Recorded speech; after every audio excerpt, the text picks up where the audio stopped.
Number 6. Many values to multiple variables.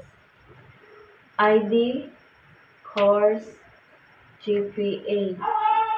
Ang value sa ID is 1, 2, 3. Then, ang value sa course is ACT.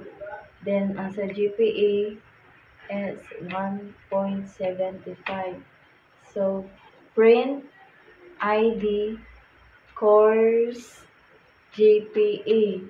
Ang output ani niya is 1, 2, 3, ACT, and 1.75.